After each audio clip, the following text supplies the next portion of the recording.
Seeds of Wisdom RV and Economic Updates Tuesday afternoon, November 19, 24. Listen to the full version on the official dinarreport.com website and become our supporter on Patreon. Good afternoon. Dinar recaps. Stablecoin issuer Paxos to acquire Finland's membrane finance for EU access. Today's stablecoin issuer Paxos said it acquired Finnish e-money institution Membrane Finance, the issuer of The deal gives Paxos a licensed e-money institution, EMI, enabling access to all EU states, subject to regulatory approval. Paxos and its affiliates are already regulated in New York, Abu Dhabi and Singapore.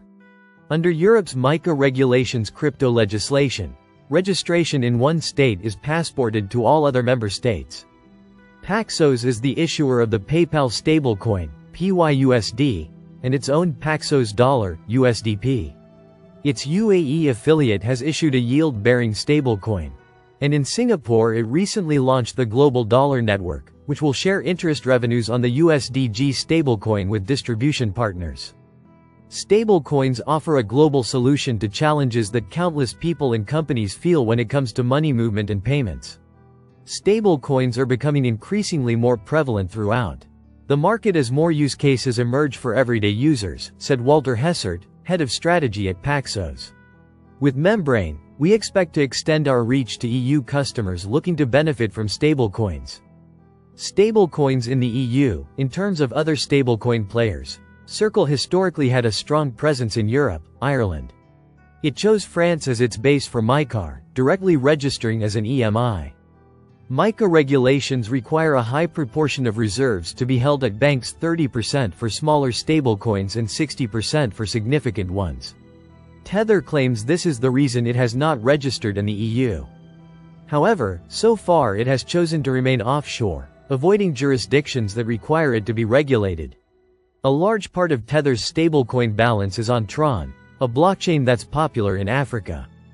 Meanwhile, MiCAR also has some quite complicated rules limiting the scale of foreign currency stablecoins in the EU.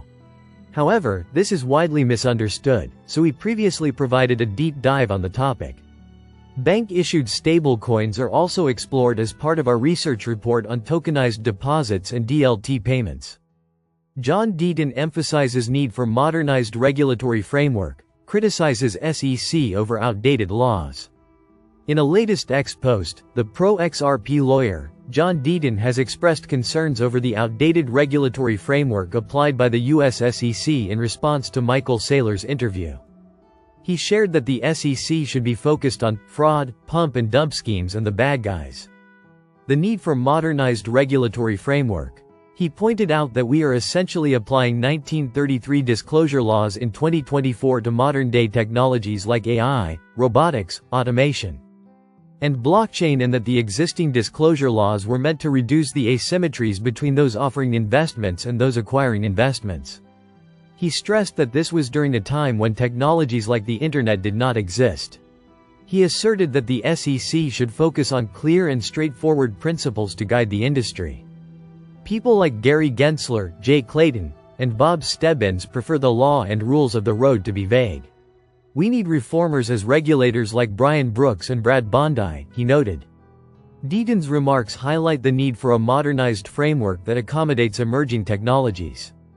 Deaton's Dream Team. Amidst the speculations of the current SEC chair Gary Gensler's resignation, Deaton has endorsed Brad Bondi as a suitable replacement. Deaton noted that Bondi represents a more balanced and progressive approach to regulatory oversight and voiced skepticism over other contenders, such as Bob Stebbins. The U.S. Treasury Secretary and the SEC Chairman are the two most important remaining positions to be filled. Deaton emphasized that these two selections must be compatible and complement each other to truly implement the America First agenda envisioned by President Trump. Elon Musk had recently suggested that Howard Lutnick might be the right choice for Treasury Secretary, but had also suggested others to provide input on who President Trump should select to be America's next Treasury Secretary. Deaton expressed his views by stating, "The dream team that would foster innovation in America, securing its place as the #1 market in the world, causing an economic explosion in our capital, crypto, and IPO markets." while bolstering demand for the USD and ensuring its dominance around the world, while, at the same time, shaking things up and reforming the agencies is Brian Brooks as Treasury Secretary and Brad Bondi as SEC Gov Chairman. Listen to the full version on the official dinarreport.com website and become our supporter on Patreon. Source: Dinar Recaps.